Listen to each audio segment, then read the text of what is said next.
नमस्कार प्रेक्षक मित्रांनो, आम्ही नेवास्कर न्यूज प्रस्तुत हवा कोणाची या कार्यक्रमाच्या अंतर्गत आज आपण अशा एका पाहुणे मंडळीला भेटणार आहोत जे नेवासा नगरपंचायतच्या निवडणुकींच्या मैदानात थेट केंद्रस्थानी आज उभे आहेत. आपण आज भेटणार आहोत क्रांतिकारी शेतकरी पक्षाचे थेट नगराध्यक्ष पदाचे अधिकृत उमेदवार श्री नंदकुमार पाटील साहेब यांचे. नमस्कार साहेब. नमस्कार. स्वागत आहे आपलं आम्ही नेवास्कर या युट्यूब चॅनलवर.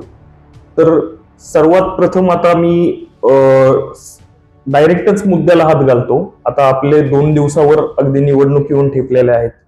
तर आपल्याकडनं अनेक विरोधक आपल्यावर टीका करत आहेत की आपले जे मागील कार्यकाळ होता त्याच्यामध्ये तुम्ही उपनगराध्यक्ष होता आणि आपल्या पक्षाची सत्ता तिथे नगरपंचायतला होती. तर तुमच्या पक्षाच्या नगराध्यक्षांना ते निष्क्रिय नगराध्यक्ष असे त्यांच्यावर टीका करत आहेत. काय सांगू इच्छिता, कसं बघता या प्रश्नाकडे किंवा या टीकेकडे तुम्ही? प्रशासक लागण्याच्या आधी 2.5 वर्ष माननीय आमदार शंकरराव गडाख यांच्या मार्गदर्शनाखाली नगराध्यक्ष सतीश भाऊ पिंपळे यांच्या सुवेद्य पत्नी होत्या. त्या कार्यकाळात जवळजवळ 67 कोटी रुपये खर्च करून नेवासा शहरात जवळजवळ 150 छोटी मोठी कामे करण्यात आली. त्या माध्यमातून रस्त्याचं कॉन्क्रिटीकरण असेल, डांबरीकरण असेल, तसेच अंडरग्राऊंड ड्रेनेज असेल, त्याचबरोबर विविध धार्मिक स्थळ, त्यामध्ये मंदिर असेल, गुरुद्वारा असेल, ईदगाह मैदान असेल, विविध धार्मिक स्थळांचं सुशोभीकरण करण्यात आलं. आणि त्याचबरोबर स्मशानभूमीमध्ये सुद्धा सर्व सुविधा देण्यात आल्या की हे एवढं मोठं काम त्याच्या आधी सत्ताधारी होते त्यांच्याकडनंही झालं नाही. आणि आज विधानसभेचं निवडणूक होऊन 1 वर्ष झाले.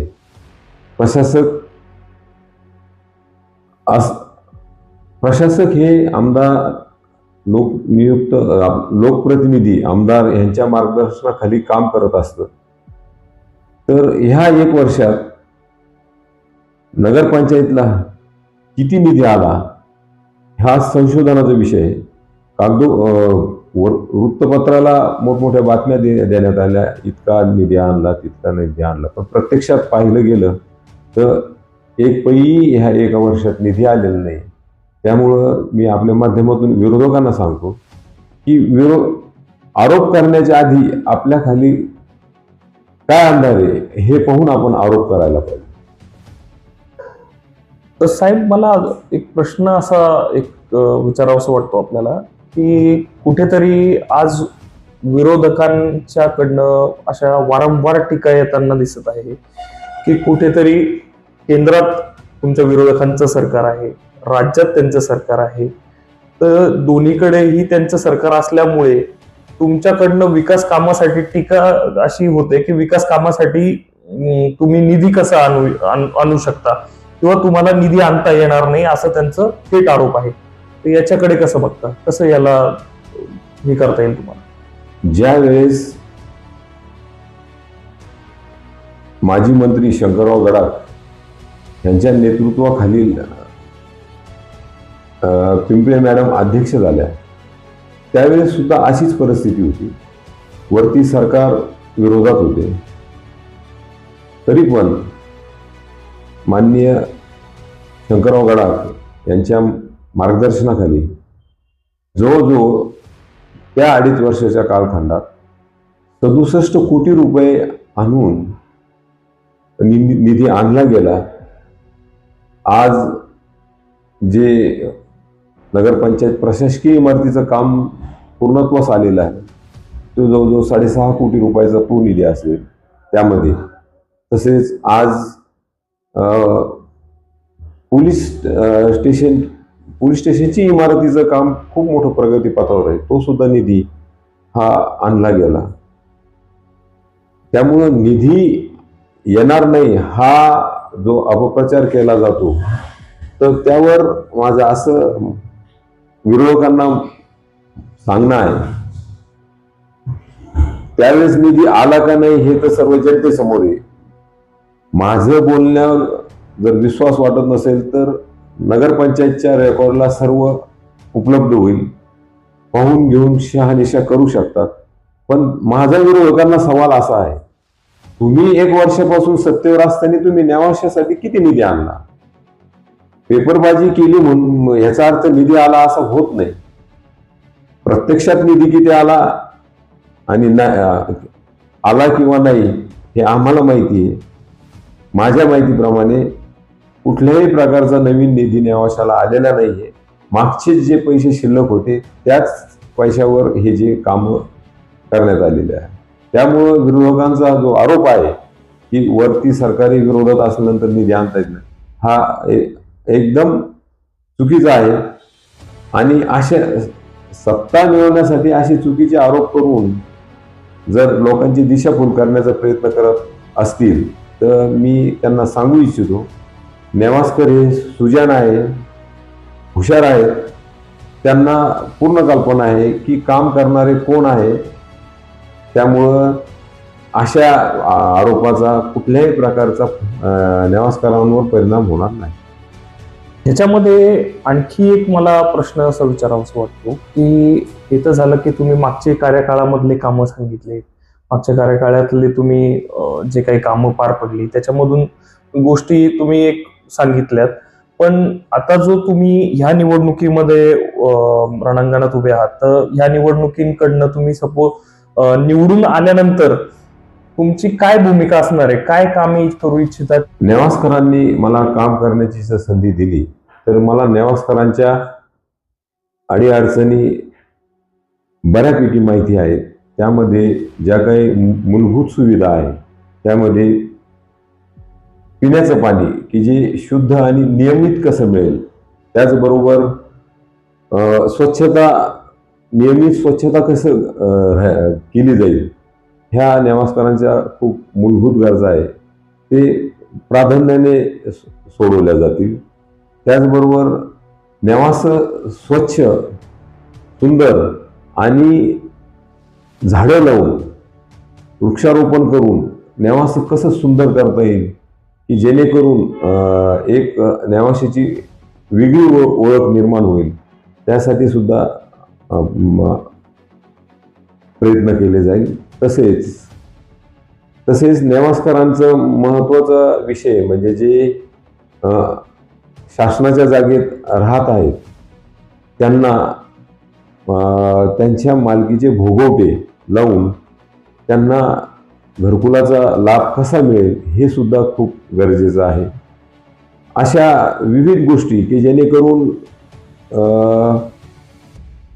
नेवासकरांचे ज्या प्रशासक काळात ज्या अडचणी चालू आहे त्यातून नेवासकरांची सुटका करण्यास प्राधान्य करेल. एक जसं की आता तुम्ही उल्लेख केलात की जो भोगवटादार आहे आपल्या नेवाशामध्ये हा खूप मोठा प्रश्न आहे. अनेक प्रभाग आहेत जे त्या प्रश्नाला त्रस्त आहेत. ते नागरिक प्रामुख्याने त्याच्यामध्ये आपलं खळवाडी परिसर असेल, त्याच्यामध्ये संभाजीनगर परिसर असेल, त्याच्यामध्ये मारुती नगर परिसर असेल.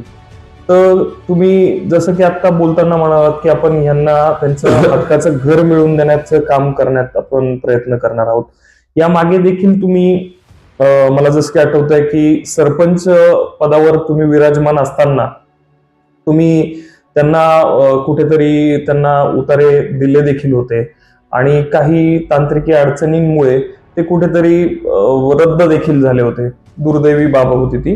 पण आज तुम्ही त्या काळातला जो किस्सा आहे तो खरा म्हणजे नेवासकरांपुढे मांडावा अशी मी तुम्हाला विनंती करेन.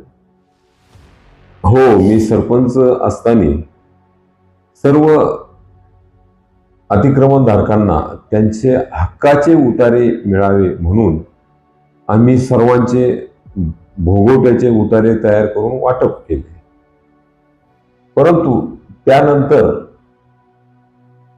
क्रीडा संकुल मारुती नगरमध्ये क्रीडा संकुलच्या जागेवरून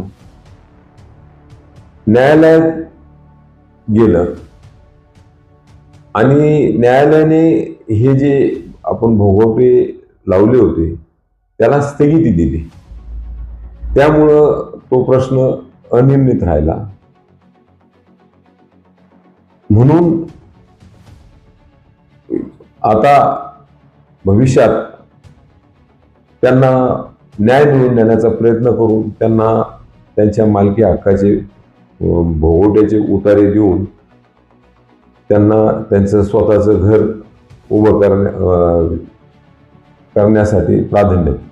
आणखी एक शेवटचा प्रश्न असा आहे की काही वर्षांपूर्वी मला असं म्हणजे आठवतं की आपल्या इथनं तहसील कचेरी आणि सब रजिस्ट्रार ऑफिस जो आहे तो स्थलांतर होणार होता. तर ह्याविषयी देखील कुठेतरी तुम्ही त्याच्या विरोधामध्ये भूमिका घेतलेली होती, ते देखील आम्हाला ऐकायला आवडेल तुमच्याकडे.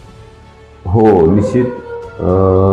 माझ्या सरपंच पदाच्या कार्यकाळात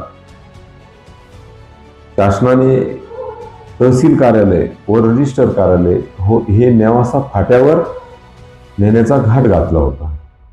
पण प्रशासनातील माझ्या काही मित्रांनी मला ती कल्पना दिली आणि मग त्या विरोधात मी नेवासकरांना एक करून मोठं आंदोलन उभं केलं आणि त्या आंदोलनाला यश येऊन आज तहसील कार्यालय आणि रजिस्टर कार्यालय नेवाशात कार्यान्वित आहे. हे निश्चितच मला एक त्या आंदोलनातून यश आल्यामुळं आणि कार्यालय नेवाशात राहिल्यामुळं मला एक समाधानाचं काम केल्याचं समाधान झालं. आता एक शेवटचा प्रश्न आहे माझा की जसं तुम्ही या निवडणुकींना सामोरे जात आहात, या निवडणुकींकडनं तुमच्या काय अपेक्षा आहेत? नेवासकरांकडनं तुम्ही काय अपेक्षा बाळगून या निवडणुकींना सामोरे जात आहात? मी सरपंच असताना, त्यानंतर नगराध्यक्ष असताना मी नेवासकरांची प्रामाणिकपणे सेवा केलेली आहे वेगवेगळ्या माध्यमातून. आणि जी काही आज नेवाशीची परिस्थिती झालेली आहे प्रशासकीय काळात, त्याच्यात बदल करून निवडणुकीनंतर ह्या सर्व गोष्टी सुधारणा करण्यासाठी, मग ते पिण्याचं पाणी असेल, स्वच्छता असेल, भोवड्याचे उतारे असतील, गावात शांतता स्थैर्य कसं राहील की जेणेकरून नेवाशीची बाजारपेठ फुलेल. आणि त्याचबरोबर ज्ञानेश्वर महाराज मंदिर, मुंजीराज महाराज मंदिर हे 2 पर्यटन स्थळांना जगाच्या पुढं कसे आणले जातील जेणेकरून नेवाशात पर्यटन वाढेल आणि त्यामुळे नेवाशाची बाजारपेठ फुलेल, ह्यासाठी प्रयत्न करावा लागेल.